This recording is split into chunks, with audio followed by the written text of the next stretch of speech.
Hello everyone, Pantoufleee here today for a new review concerning the Carnarvon Action 10 or Action X, the Tier 8 British heavy premium tank.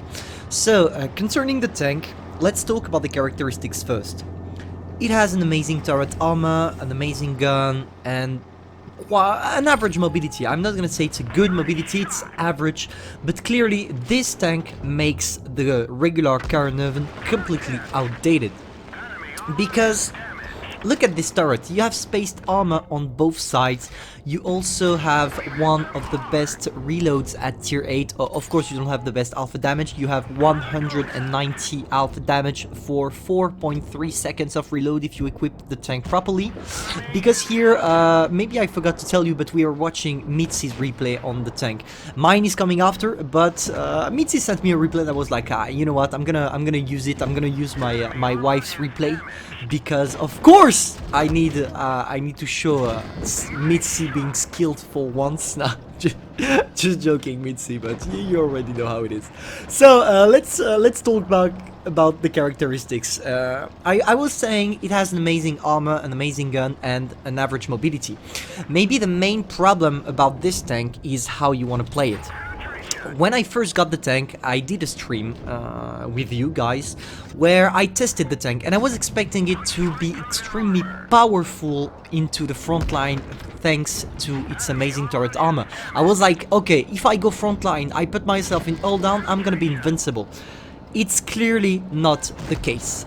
Trust me guys, you don't want to do that with your Carnarvon Action 10. After I learned how to play it, and let's say that my expectations concerning the tank were a bit deceived by its gameplay, therefore I don't like it.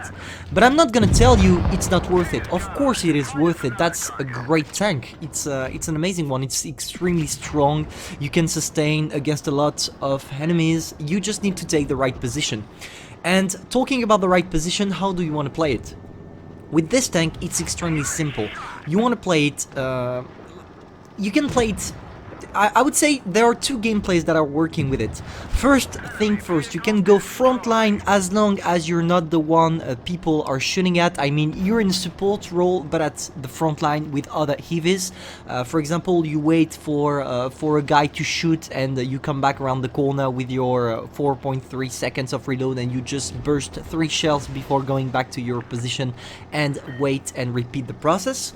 Or you can also try to play it from middle range. Middle range is what makes the tank extremely effective. Why?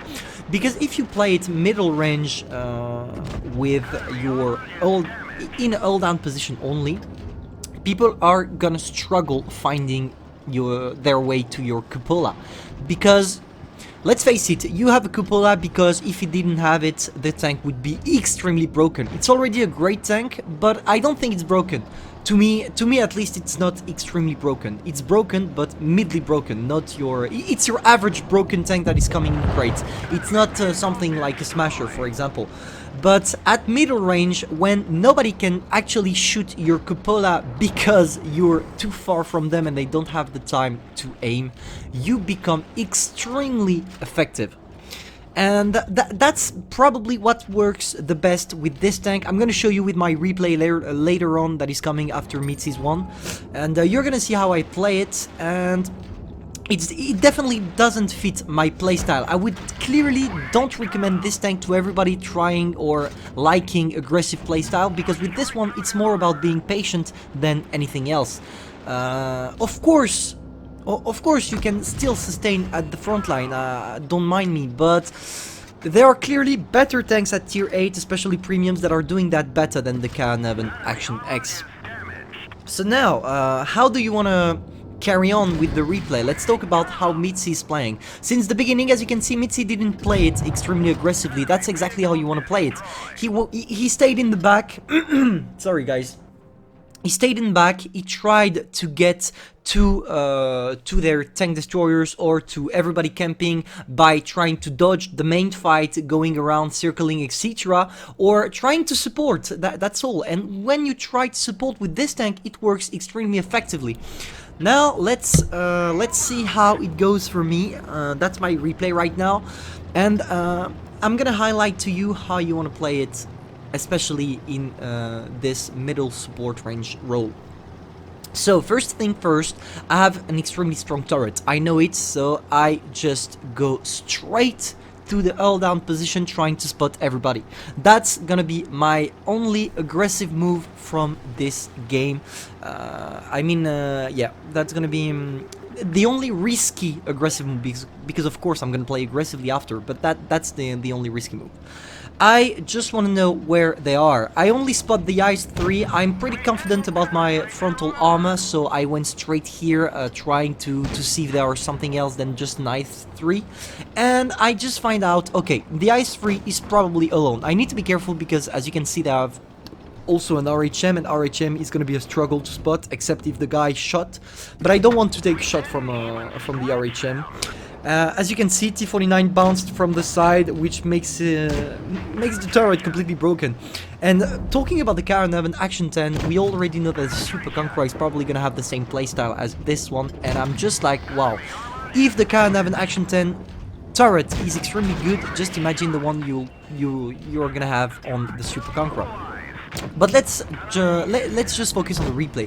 As long as you pop a drill in, as you can see, we clearly destroyed that IS-3. He couldn't do anything. He didn't manage to even penetrate a single one, thanks to our great upper part Alama. Maybe I forgot to talk about the upper part of the Alama as well. It's extremely good. It's extremely good. You can don't count too much on it, of course. You can count on it if it's angled a bit, but if it's not angled, just show your turret. It's gonna do the trick. But now, talking about how I played it, I went to the ice 3. I was expecting my team to maybe be behind if there was enemies in front of me on the other side of the map. It was not the case. Therefore, I pushed the ice 3, which was along with the RHM. We killed both of them, and now we come back. But we were not involved in the main fight. We were in a secondary fight, and that's how you want to play your Karen Action X, because it's clearly not a tank suitable for the main fight, for the front line. Except, of course, if you can find a position where you're completely L down with some retards that can shoot at your cupola, or tanks that have a bad accuracy. But it's not the... In general, it's not going to be the case, because most of